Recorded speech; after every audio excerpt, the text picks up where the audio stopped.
আজকে আমরা 46 বিসিএস পরীক্ষায় আসা একটি ম্যাথের সলিউশন করব। এই ম্যাথটি 10 থেকে 20 গ্রেডের যে কোনো চাকরি পরীক্ষার জন্য খুবই গুরুত্বপূর্ণ।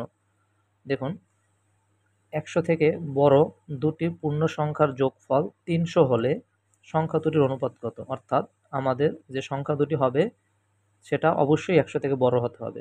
এক্ষেত্রে আমরা অপশন টেস্টের মাধ্যমে খুব দ্রুত নির্ণয় করতে পারি। অর্থাৎ আমরা অনুপাতের যোগফল দ্বারা এই সংখ্যাটাকে ভাগ করলে আমরা বুঝতে পারবো যে এই অনুপাত দ্বারা সংখ্যাটা বের করা সম্ভব কিনা। দেখুন, এখানে 1 আর 9 10, 10 দ্বারা আসলে 300কে ভাগ করা যায়, অর্থাৎ এটা সম্ভব।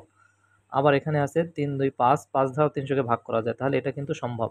কিন্তু এই যে খ নম্বর অপশনে 5 আর 2 7, এটা দ্বারা কিন্তু সম্ভব না। আবার আর 3 এটা দ্বারা সম্ভব না, তাহলে এই অপশন দুইটা আমরা প্রথমেই বাদ করে দিব। এখন দেখবো যে আসলে আমরা এখন 100 থেকে বড় দুইটা পূর্ণ সংখ্যা পাই কিনা। তো এক্ষেত্রে ক অপশনের ক্ষেত্রে আমরা যদি অনুপাতের যোগফল হয় 10 এবং ছোট সংখ্যাটি কিন্তু হয়ে যায় কত, যদি আমরা 0 0 কাটি তাহলে কিন্তু 30 হয়ে যায়। অর্থাৎ এখানে কিন্তু 100 থেকে ছোট সংখ্যা হয়ে যায়, তাহলে এটা কিন্তু হবে না। আর এক্ষেত্রে হয় 270, তাহলে এটা হওয়ার সম্ভাবনা নাই, এটাও হবে না। এখন দেখুন এক্ষেত্রে কি হয়, আমরা যদি এটাকে কাটি তাহলে এখানে হচ্ছে কত 60 আর 2 গুণ করলে 120। এক্ষেত্রে আমাদের ছোট সংখ্যাটি 120 আর বড় সংখ্যাটি কত হচ্ছে 60 180। এক্ষেত্রে কিন্তু আমরা এই দুইটা সংখ্যার যোগফল 300 হচ্ছে এবং সংখ্যা দুটি অবশ্যই 100 থেকে বড়।